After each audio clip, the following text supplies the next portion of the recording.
we have the privilege of being in this universe for a few decades, and during that time it is an enormous privilege to be able to understand something about the universe in which we live, why we're here, why we were ever born, where we come from. And I think that is such a wonderful thing to be able to do, that I am hostile, I can get angry about competing accounts which seem to me to not encourage that kind of questioning, but instead to say, this is how it is, it's all written in the Holy Book, it was written 2,000 years ago, and that's the end of it. I think that deprives people. I think that is such a belittling, a demeaning view of the universe, and I think it's tragic that children are brought up with that when they could be brought up in a more open-minded way. So that's one reason for the anger. The other reason it is that I do think that faith, unsupported by evidence, is a lethal weapon. Well, it doesn't have to be, of course it doesn't have to be, but it can be. It's a weapon because possibly unscrupulous people can get hold of often young men and use them as weapons, use them as human bombs.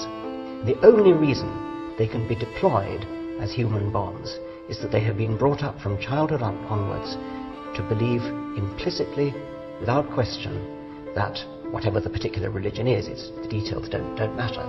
The point is that they do believe that it is the will of God that they should detonate themselves and blow up a busload of people or blow up a skyscraper in New York. I don't think that any kind of reasoned argument would do that to people. And so I believe that religion, religious faith, is an enormously powerful psychological weapon.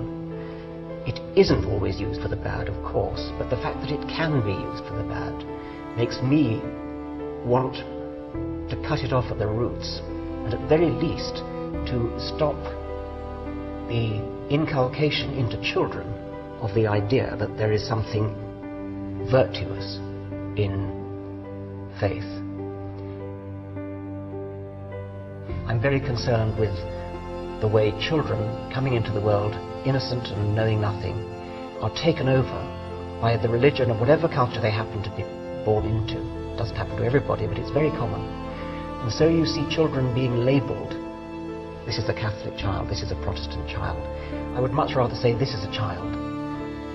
Perhaps you could say this is a child of Catholic parents, or this is a child of Protestant parents. But to tie a label around a tiny child, this is a Catholic child, when the child is clearly too young to know what it thinks about the transubstantiation, or whatever it is that differentiates Catholics from Protestants.